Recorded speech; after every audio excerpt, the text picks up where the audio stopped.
we got around to the fact that this is the first Freemasonic meeting. Right. Okay. So for the first week, that took me about a year and a half to find, right? First week I started working here, I was told that this beam right here was from the mast of a ship that, quote, was sunk in Naraganset Bay. Right? Great story. I don't have the name of the ship. So of course, a year and a half later, we learned that it's the first Freemasonic meeting place in the United States. So now, there were a couple ships that were sunk in Naraganset Bay in anticipation or prior to the Revolutionary War. Sunk from the British? Sunk British ships sunk by colonists. Right. Okay. So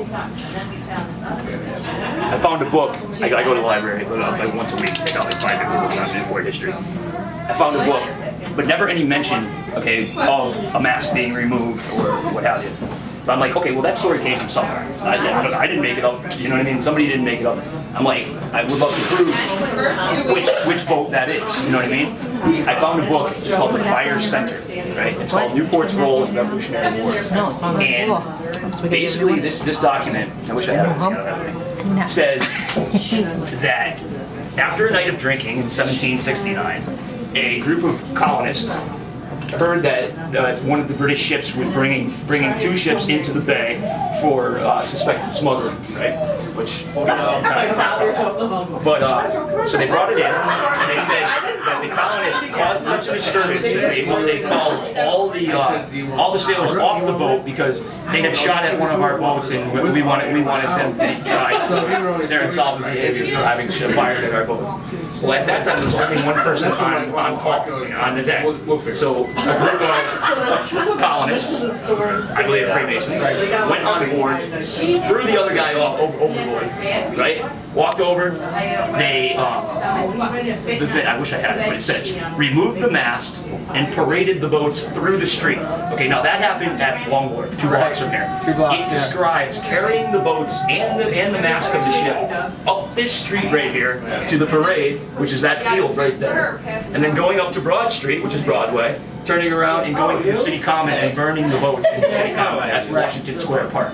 Okay, so 1769, you're sitting there and you come up with this contrived plan that we're going to go down there and mess with these people and take this boat, right? Where are you coming back to after you do that? Right. Right where you started drinking. Right. Literally, I got them coming here, going right over here to this field, going up a little farther there, and then coming back. Literally, they went by here twice. Wow. And I believe that is the mast of the ship called the Liberty. Right, this right here. You can believe that it would look like one, too. Yeah. What's the name of the girl's boat? What girl's boat? There was two ships sunk in Naraganset Bay. One was the Maidstone, the other was the Liberty. Now the Liberty, with, like I said, I'm only looking for 1 or 2 words that sways, but that's what I'm looking for. I was looking for mast being removed, and I was looking for paraded through the streets of Newport. Because literally, how do you get a mast of a ship from down there over to here? And that was the Liberty. That was the Liberty, 1769. So that would have been added afterwards then? It was added afterwards, yes, it was. But it was about 1769, you gotta figure we were built in 1652. So a little over 100 years, you would have had to replace some sort of those things. So I believe that was added later on. But we didn't have 3 floors, so we only had 2 floors. So it would have been easier than what it looks like now to replace that beam. So now there's 3 floors? Which are dessert? Now there's 3 floors? There's 3 floors, yeah. What's on the 3rd floor? The 3rd floor is just all offices. It was added mid-1850s. Is her dessert coming? What's that? Is her dessert coming?